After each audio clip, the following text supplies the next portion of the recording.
शांताकारं भुजंगशयनं पद्मनाभं सुरेशं विश्वाधारं गगनसदृशं मेघवर्णं शुभांगं लक्ष्मीकान्तं कमलनयनं योगिभिध्यानगम्यं वंदे विष्णुभवभयहरं सर्वलोकैकनाथं। मंगलम भगवान विष्णु मंगलम गरुड़ध्वज मंगलम पुंडरीकाक्ष मंगलाय तनोहरि। ओम नमो भगवते वासुदेवाय। आज का दिन आप सभी के लिए मंगलमय हो। निर्जला एकादशी का व्रत रखने से सभी प्रकार के पापों से मुक्ति मिल जाती है। कहा जाता है कि जो लोग इस व्रत को विधि पूर्वक करते हैं उनकी हर इच्छा पूरी होती है। माना जाता है इस एकादशी का व्रत रखने से मृत्यु के उपरांत मोक्ष की प्राप्ति होती है। आइए सुनते हैं निर्जला एकादशी व्रत की कथा। सब धर्मों के ज्ञाता, वेद और शास्त्रों के अर्थ ज्ञान में पारंगत, सबके हृदय में रमण करने वाले श्री विष्णु के तत्व को जानने वाले तथा भगवत परायण प्रहलाद जी जब सुखपूर्वक बैठे हुए थे उस समय उनके समीप स्वधर्म का पालन करने वाले महर्षि कुछ पूछने के लिए आए।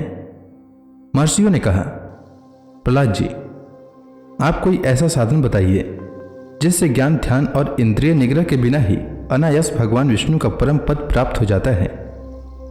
उनके ऐसा कहने पर संपूर्ण लोगों के हित के लिए उद्धत रहने वाले विष्णु भक्त महाभाग प्रहलाद जी ने संक्षेप में इस प्रकार कहा, महर्षियों, जो 18 पुराणों का सार से भी सारतर तत्व है जिसे कार्तिकेय जी के पूछने पर भगवान शिव ने उन्हें बताया था, उसका वर्णन करता हूं, सुनिए। महादेव जी ने कार्तिकेय जी से कहा, जो कली में एकादशी की रात में जागरण करते समय वैष्णव शास्त्र का पाठ करता है उसके कोटि जन्मों के किए हुए 4 प्रकार के पाप नष्ट हो जाते हैं। जो एकादशी के दिन वैष्णव शास्त्र का उपदेश करता है उसे मेरा भक्त जानना चाहिए। जिसे एकादशी के जागरण में निद्रा नहीं आती तथा जो उत्साह पूर्वक नाचता और गाता है वह मेरा विशेष भक्त है। मैं उसे उत्तम ज्ञान देता हूँ और भगवान विष्णु मोक्ष प्रदान करते हैं। अतः मेरे भक्त को विशेष रूप से जागरण करना चाहिए। जो भगवान विष्णु से वैर करते हैं उन्हें पाखंडी जानना चाहिए। जो एकादशी को जागरण करते और गाते हैं उन्हें आधे निमेष में अग्निष्टोम तथा अतिरात्र यज्ञ के समान फल प्राप्त हो जाता है। जो रात्रि जागरण में बारंबार भगवान विष्णु के मुखार बिंद का दर्शन करते हैं उनको भी वही फल प्राप्त होता है। जिनके वंश के लोग एकादशी की रात में जागरण करते हैं वे ही धन्य हैं। जिन्होंने एकादशी को जागरण किया है उन्होंने यज्ञ, दान, गया, श्राद्ध और नित्य प्रयाग स्नान कर लिया है। उन्हें सन्यासियों का पुण्य भी मिल गया और उनके द्वारा इष्टपूर्त कर्मों का भी भली भांति पालन हो गया। षडानन, भगवान विष्णु के भक्त जागरण सहित एकादशी व्रत करते हैं, इसलिए वे मुझे सदा ही विशेष प्रिय हैं। जो एकादशी की रात में भगवान विष्णु के आगे वैष्णव भक्तों के समीप गीता और विष्णु सहस्त्र नाम का पाठ करता है वह उस परम धाम में जाता है जहां साक्षात भगवान नारायण विराजमान हैं।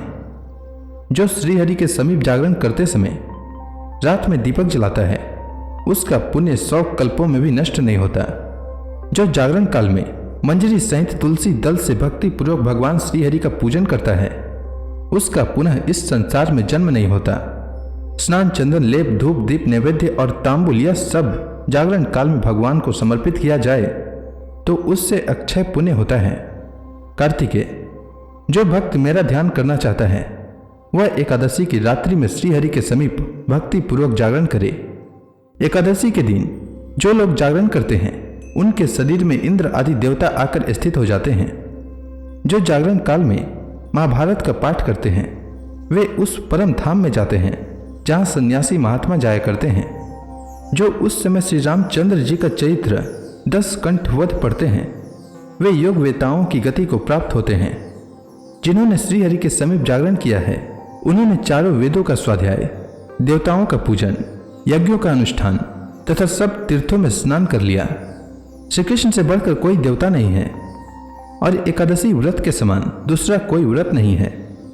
जहाँ भागवत शास्त्र है, भगवान विष्णु के लिए जहाँ जागरण किया जाता है और जहाँ सालग्राम शिला स्थित होती है वहाँ साक्षात भगवान विष्णु उपस्थित होते हैं। निर्जला एकादशी व्रत की कथा के अनुसार सौनक आदि 88,000 ऋषि मुनि बड़ी श्रद्धा से इन एकादशियों की कल्याणकारी व पापनाशक रोचक कथाएं सुनकर आनंद मग्न हो रहे थे। अब सबने ज्येष्ठ माह के शुक्ल पक्ष की एकादशी की कथा सुनने की प्रार्थना की। तब सूत जी ने कहा, महर्षि व्यास से एक बार भीमसेन ने कहा, हे पितामह, भ्राता युधिष्ठिर, माता कुंती, द्रौपदी, अर्जुन, नकुल और सहदेव आदि एकादशी के दिन व्रत करते हैं और मुझे भी एकादशी के दिन अन्न खाने को मना करते हैं। मैं उनसे कहता हूँ कि भाई, मैं भक्ति पूर्वक भगवान की पूजा कर सकता हूँ और दान दे सकता हूँ, किंतु मैं भूखा नहीं रह सकता।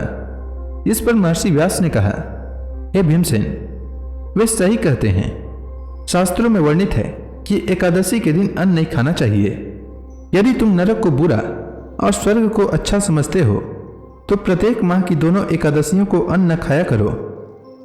महर्षि व्यास की बात सुनकर भीमसेन ने कहा, हे पितामह, मैं आपसे पहले ही कह चुका हूं कि मैं एक दिन तो क्या, एक समय भी भोजन किए बिना नहीं रह सकता। फिर मेरे लिए पूरे दिन का उपवास करना क्या संभव है? मेरे पेट में अग्नि का वास है जो ज्यादा अन्न खाने पर ही शांत होती है। यदि मैं प्रयत्न करूं तो वर्ष में एक एकादशी का व्रत अवश्य कर सकता हूं। अतः आप मुझे कोई एक ऐसा व्रत बताइए जिसके करने से मुझे स्वर्ग की प्राप्ति हो सके। भीमसेन की बात सुनकर व्यास जी ने कहा, हे पुत्र, बड़े बड़े ऋषि और महर्षियों ने बहुत से शास्त्र आदि बनाए हैं। यदि कलयुग में मनुष्य उनका आचरण करे तो अवश्य ही मुक्ति को प्राप्त होता है। उनमें धन बहुत कम खर्च होता है। उनमें से जो पुराणों का सार है वह यह है कि मनुष्य को दोनों पक्षों की एकादशियों का व्रत करना चाहिए। इससे उन्हें स्वर्ग की प्राप्ति होती है। महर्षि व्यास ने कहा, हे वायु पुत्र, वृषभ संक्रांति और मिथुन संक्रांति के बीच में ज्येष्ठ माह के शुक्ल पक्ष की एकादशी आती है। उसका निर्जला व्रत करना चाहिए। इस एकादशी के व्रत में स्नान और आचमन करते समय यदि मुख में जल चला जाए तो इसका कोई दोष नहीं है, किंतु आचमन में 6 माह से जल से अधिक जल नहीं लेना चाहिए। इस आचमन से शरीर की शुद्धि हो जाती है। आचमन में 6 मास से अधिक जल मद्यपान के समान है। इस दिन भोजन नहीं करना चाहिए। भोजन करने से व्रत का नाश हो जाता है। सूर्योदय से सूर्यास्त तक यदि मनुष्य जल पान न करे तो उससे 12 एकादशियों के फल की प्राप्ति होती है। द्वादशी के दिन सूर्योदय से पहले ही उठना चाहिए। इसके पश्चात भूखे ब्राह्मण को भोजन कराना चाहिए। तत्पश्चात स्वयं भोजन करना चाहिए। हे भीमसेन, स्वयं भगवान ने मुझसे कहा था कि इस एकादशी का पुण्य सभी तीर्थों और दान के बराबर है। एक दिन निर्जला रहने से मनुष्य पापों से मुक्त हो जाता है। जो मनुष्य निर्जला एकादशी का व्रत करते हैं उन्हें मृत्यु के समय भयानक यमदूत नहीं दिखाई देते, बल्कि भगवान श्रीहरि के दूत स्वर्ग से आकर उन्हें पुष्पक विमान पर बैठाकर स्वर्ग ले जाते हैं। संसार में सबसे उत्तम निर्जला एकादशी का व्रत है। अतः यत्न पूर्वक इस एकादशी का निर्जल व्रत करना चाहिए। इस दिन ओम नमो भगवते वासुदेवाय इस मंत्र का उच्चारण करना चाहिए। इस दिन गोदान करना चाहिए। निर्जल व्रत करने से पहले भगवान का पूजन करना चाहिए और उनसे प्रार्थना करनी चाहिए कि हे प्रभु, आज मैं निर्जल व्रत करता हूँ। इसके दूसरे दिन भोजन करूंगा। मैं इस व्रत को सदापूर्वक करूंगा। मेरे सब पाप नष्ट हो जाएं। इसके अलावा इस दिन जल से भरा हुआ घड़ा, वस्त्र आदि से ढककर स्वर्ण सहित किसी सुपात्र को दान करना चाहिए। इस व्रत के अनुष्ठान में जो मनुष्य स्नान तप आदि करते हैं उन्हें करोड़ों पल स्वर्ण दान का फल प्राप्त होता है। जो मनुष्य इस दिन यज्ञ होम आदि करते हैं उसके फल का तो वर्णन भी नहीं किया जा सकता। इस निर्जला एकादशी के व्रत के पुण्य से मनुष्य विष्णु लोक को जाता है। जो मनुष्य इस दिन अन्न खाते हैं उनको चंडाल समझना चाहिए। वे अंत में नरक में जाते हैं। हे भीमसेन, जो पुरुष या स्त्री इस व्रत को सदापूर्वक करते हैं उन्हें सर्वप्रथम विष्णु भगवान का पूजन करना चाहिए। तदुपरांत गोदान करना चाहिए। इस दिन ब्राह्मणों को दक्षिणा देनी चाहिए। निर्जला एकादशी के दिन अन्न, वस्त्र, छत्र आदि का दान करना चाहिए। वर्ष भर में जितनी एकादशियां होती है उन सब का फल निर्जला एकादशी के पालन करने मात्र से मनुष्य को प्राप्त हो जाता है। इसमें तनिक भी संदेह नहीं है। शंख, चक्र और गदा धारण करने वाले भगवान केशव ने मुझसे कहा था कि यदि मानव सब कुछ छोड़कर एकमात्र मेरी शरण में आ जाए और एकादशी को निराहार रहे तो वह सब पापों से छूट जाता है। एकादशी व्रत करने वाले पुरुष के पास विशालकाय, विकराल आकृति और काले रंग वाले दंड पासधारी भयंकर यमदूत नहीं जाते। अंतकाल में पीतांबरधारी, सौम्य स्वभाव वाले, हाथ में सुदर्शन चक्र धारण करने वाले और मन के समान वेगशाली विष्णुदूत आखिर इस वैष्णव पुरुष को भगवान विष्णु के धाम में ले जाते हैं। अतः निर्जला एकादशी को पूर्ण यत्न करके उपवास और श्रीहरि का पूजन करो। स्त्री हो या पुरुष, यदि उसने मेरु पर्वत के बराबर भी महान पाप किया हो तो वह सब इस एकादशी व्रत के प्रभाव से भस्म हो जाता है। जो मनुष्य उस दिन जल के नियम का पालन करता है वह पुण्य का भागी होता है। उसे एक एक प्रहर में कोटि कोटि स्वर्ण मुद्रा दान करने का फल प्राप्त होता सुना गया है। मनुष्य निर्जला एकादशी के दिन स्नान, दान, जप, होम आदि जो कुछ भी करता है वह सब अक्षय होता है। यह भगवान श्री कृष्ण का कथन है। निर्जला एकादशी को विधि पूर्वक उत्तम रीति से उपवास करके मनुष्य वैष्णव पद को प्राप्त कर लेता है। जो मनुष्य निर्जला एकादशी के दिन अन्न खाता है वह पाप का भोजन खाता है।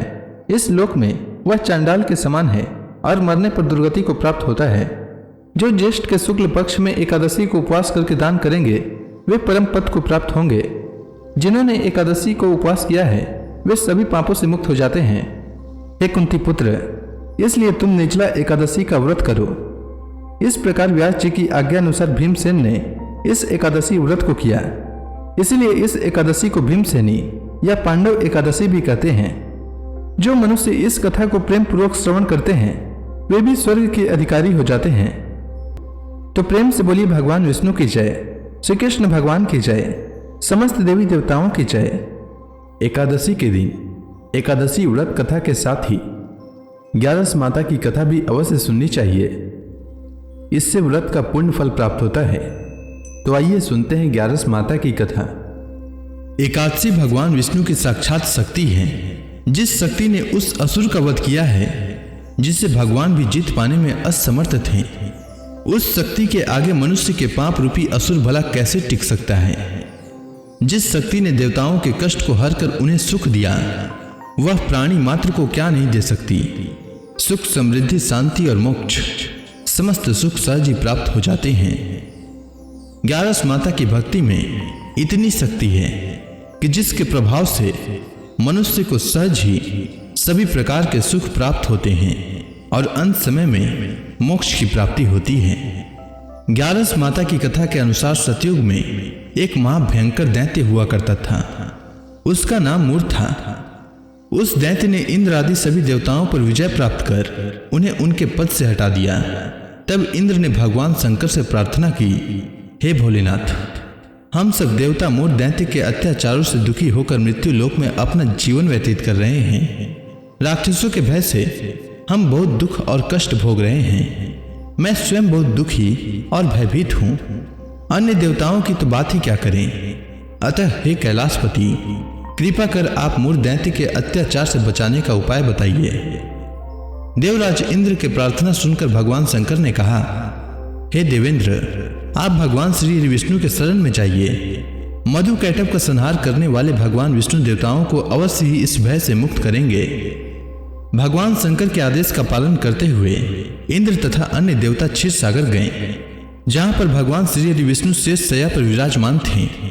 इंद्र सहित सभी देवताओं ने भगवान विष्णु को देखा और उनके समक्ष उपस्थित होकर उनकी स्तुति करने लगे।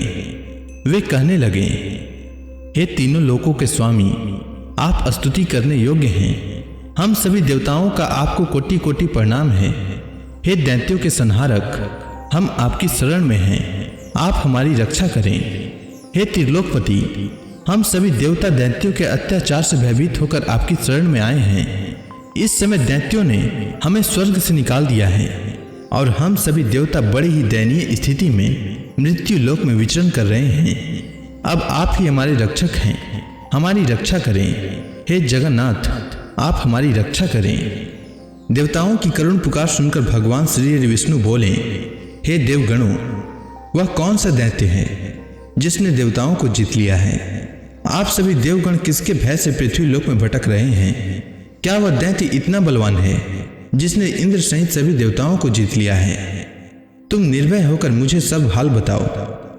भगवान विष्णु के इस स्नेहमयी वचनों को सुनकर देवेंद्र ने कहा, हे प्रभु, प्राचीन काल में ब्रह्म वंश में उत्पन्न हुआ नाड़ी जंगम नाम का एक असुर था, जिसका मूर नामक एक पुत्र है जो चंद्रवती नामक नगरी में निवास करता है, जिसने अपने बल से मृत्यु लोक और देवलोक को जीत लिया है और सब देवताओं को देवलोक से निकालकर अपने दैत्य कुल के असुरों को इंद्र, अग्नि, यम, वरुण और चंद्रमा आदि सभी को लोकपाल बना दिया है। वह स्वयं सूर्य बनकर पृथ्वी को तापता है और स्वयं मेघ बनकर जल की वर्षा करता है। अतः आप इस बलशाली भयानक असुर का संहार करके देवताओं की रक्षा करें। देवेंद्र के मुख से ऐसे वचन सुनकर भगवान विष्णु बोले, हे देवताओं, मैं आपके शत्रु का शीघ्र ही संहार करूंगा। आप सभी इसी समय मेरे साथ चंद्रवती नगरी चलिए। देवताओं की पुकार पर भगवान विष्णु तुरंत ही उनके साथ चल दिए। उधर दैत्यराज मूर ने अपने तेज से जान लिया था कि श्री विष्णु युद्ध की इच्छा से उसकी राजधानी में आ रहे हैं। अतः अपने राक्षस योद्धाओं के साथ वह भी युद्ध भूमि में आकर गरजने लगा। देखते ही देखते युद्ध शुरू हो गया। युद्ध शुरू होने पर अनगिनत असुर अपने अस्त्र शस्त्रों को धारण कर देवताओं से युद्ध करने लगे, किंतु देवता तो पहले ही डरे हुए थे। वह अधिक देर तक राक्षसों का सामना न कर सके और भाग खड़े हुए। तब भगवान विष्णु स्वयं युद्ध भूमि पर आ गए। दैत्य पहले से भी ज्यादा जोश में भरकर भगवान विष्णु से युद्ध करने लगे। वे अपने अस्त्र शस्त्रों से उन पर भयानक प्रहार करने लगे। दैत्यों के आक्रामक वारों को श्री हरि विष्णु अपने चक्र और गदा के प्रहारों से नष्ट करने लगे। इस युद्ध में अनेक दैत्य सदा के लिए मृत्यु की गोद में समा गए, किंतु दैत्यराज मूर भगवान विष्णु के साथ निश्चल भाव से युद्ध करता रहा। उसका तो जैसे अभी बाल भी बांका नहीं हुआ था।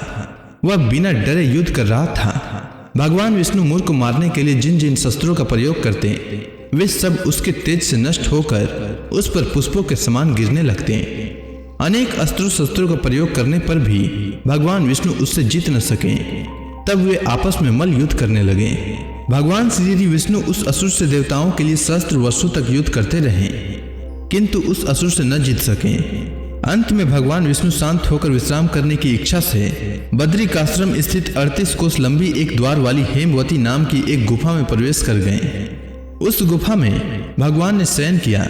भगवान विष्णु के पीछे पीछे वह दैत्य भी चला आया था। भगवान श्री हरि विष्णु को सोता देखकर वह दैत्य उन्हें मारने को तैयार हुआ।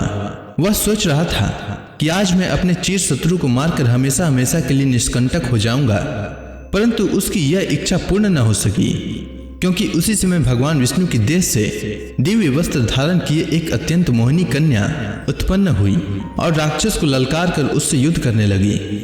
उस कन्या को देखकर राक्षस को घोर आश्चर्य हुआ और वह सोचने लगा कि यह ऐसी दिव्य कन्या कहां से उत्पन्न हुई, और फिर वह असुर उस कन्या से लगातार युद्ध करता रहा। कुछ समय बीतने पर उस कन्या ने क्रोध में आकर उस दैत्य के अस्त्रों शस्त्रों को टुकड़े टुकड़े कर दिए। अब तो उस दैत्य को बड़ा ही क्रोध आया और वह सारी मर्यादाएं भंग करके उस कन्या से मल्ल युद्ध करने लगा। उस तेजस्वी कन्या ने उसको धक्का मारकर मूर्छित कर दिया और उसकी मूर्छा टूटने से पूर्व ही उसका सिर काटकर धड़ से अलग कर दिया। सिर काटते ही वह असुर पृथ्वी पर गिरकर मृत्यु को प्राप्त हुआ। बाकी बचे असुर अपने राजा का ऐसा दुखद अंत देखकर भयभीत होकर पाताल लोक में भाग गए। भगवान विष्णु जब निद्रा से जागे तो उस असुर को मरा देखकर उन्हें घोर आश्चर्य हुआ और वे सोचने लगे कि इस महाबली को किसने मारा है। तब वह तेजस्वी कन्या श्री हरि से हाथ जोड़कर बोली, हे जगदीश्वर, यह असुर आपको मारने को उद्यत था। तब मैंने आपके शरीर से उत्पन्न होकर इस असुर का वध किया है। कन्या की बात सुनकर भगवान बोले, तुमने इस असुर को मारा है, अतः हे कन्या, मैं तुमसे अत्यंत प्रसन्न हूँ। इसे मारकर तुमने तीनों लोकों के देवताओं के कष्ट को हरा है, इसीलिए तुम अपनी इच्छा अनुसार वरदान मांग लो, मैं तुम्हारी प्रत्येक इच्छा को पूर्ण करूंगा। भगवान की बात सुनकर कन्या बोली, हे प्रभु, मुझे यह वरदान दीजिए कि जो मनुष्य या देव मेरा व्रत करे उसके सभी पाप नष्ट हो जाएं और अंत में उसे स्वर्ग लोक की प्राप्ति हो। मेरे व्रत का आधा फल रात्रि को मिले और उसका आधा फल एक समय भोजन करने वाले को मिले। जो श्रद्धालु भक्ति पूर्वक मेरे व्रत को करे वे निश्चय ही वैकुंठ लोक को प्राप्त करे। जो मनुष्य मेरे व्रत में दिन तथा रात्रि को एक बार भोजन करे वह धन धान्य से भरपूर रहे। कृपा करके मुझे ऐसा वरदान दीजिए। भगवान श्री विष्णु ने कहा, हे कन्या, ऐसा ही होगा। मेरे और तुम्हारे भक्त एक ही होंगे और अंत में संसार में प्रसिद्धि को प्राप्त होकर मेरे लोक को प्राप्त करेंगे। हे कल्याणी, तुम एकादशी को पैदा हुई हो, इसीलिए तुम्हारा नाम भी एकादशी हुआ, तथा जो मनुष्य इस दिन व्रत करेंगे उनके समस्त पाप समूल नष्ट हो जाएंगे। तुम मेरे लिए अब तीज, अष्टमी, नवमी और 14 से भी अधिक प्रिय हो। तुम्हारे व्रत का फल सब तीर्थों के फल से भी महान होगा। यह मेरा अकाट्य कथन है। इतना कहकर भगवान श्री विष्णु उसी स्थान पर अंतर ध्यान हो गए। अब आप सभी भक्तगण हाथ जोड़कर भगवान श्री हरि का ध्यान करें। आरती होने वाली है। ओम जय एकादशी माता मैया, जय एकादशी माता। विष्णु पूजा व्रत को धारण करके, विष्णु पूजा व्रत को धारण करके शक्ति मुक्ति पाता। ओम जय एकादशी माता। तेरे नाम गिनाऊं देवी, भक्ति प्रदान करनी, भक्ति प्रदान करनी। गण गौरव की देनी माता, गण गौरव की देनी माता, शास्त्रों में बरनी। ओम जय एकादशी माता। मार्गशीर्ष कृष्ण पक्ष की उत्पन्ना, विश्व तारणी जननी मैया, विश्व तारणी जननी। शुक्ल पक्ष में हुई मोक्षदा, शुक्ल पक्ष में हुई मोक्षदा, मुक्तिदाता बन के भरनी। ओम जय एकादशी माता।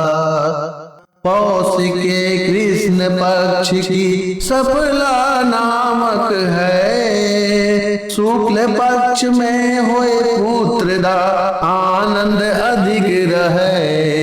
ओम जय एकादशी माता। नाम सट तिला माघ मास में कृष्ण पक्ष आवे मैया, कृष्ण पक्ष आवे। शुक्ल पक्ष में जया कहावे, शुक्ल पक्ष में जया कहावे, विजय सदा पावे। ओम जय एकादशी माता। विद्या फाल्गुन कृष्ण पक्ष में शुक्ला अमला की मैया, शुक्ला अमला की। पाप मोचनी कृष्ण पक्ष में चैत्र महाबली की। ओम जय एकादशी माता। चैत्र शुक्ल में नाम कामदा, धन देने वाली मैया, धन देने वाली। नाम बरूथनी कृष्ण पक्ष में बैसाख माहवाली। ओम जय एकादशी माता। शुक्ल पक्ष में होए मोहिनी, अपराज्येष्ठ कृष्ण पक्षी मैया, अपराज्येष्ठ कृष्ण पक्षी। नाम निर्जला सब सुख करने, शुक्ल पक्ष रखी। ओम जय एकादशी माता। योगिनी नाम आषाढ़ में जानो, कृष्ण पक्ष करनी मैया, कृष्ण पक्ष करनी। देव सैनी नाम कहायो, शुक्ल पक्ष धरनी। ओम जय एकादशी माता। कामिका श्रावण मास में आवे, कृष्ण पक्ष कहिए। श्रावण शुक्ला होए पवित्रा, आनंद से रहिए। ओम जय एकादशी माता। अजा भाद्रपद कृष्ण पक्ष की परिवर्तनी शुक्ला मैया, परिवर्तनी शुक्ला। इंद्राश्विन कृष्ण पक्ष में व्रत से भव सागर निकला। ओम जय एकादशी माता। पापांकुश है शुक्ल पक्ष में, आप हरण हारी मैया, आप हरण हारी। रमा मास कार्तिक में आवे, सुखदायक भारी। ओम जय एकादशी माता। देवोत्थान शुक्ल पक्ष की दुख नाशक मैया, पावन मास में करो विनती, पार करो नैया। ओम जय एकादशी माता। परमा कृष्ण पक्ष में होती जन मंगल करनी मैया, जन मंगल करनी। शुक्ल मास में होए पद्मिनी दुख दरिद्र हरनी। ओम जय एकादशी माता। जो कोई आरती एकादशी की भक्ति सहित गावे, मैया भक्ति सहित गावे। जन गुरु दिता स्वर्गवासा निश्चय वह पावे। ओम जय एकादशी माता। तो प्रेम से बोलिए विष्णु भगवान की जय, माता लक्ष्मी की जय।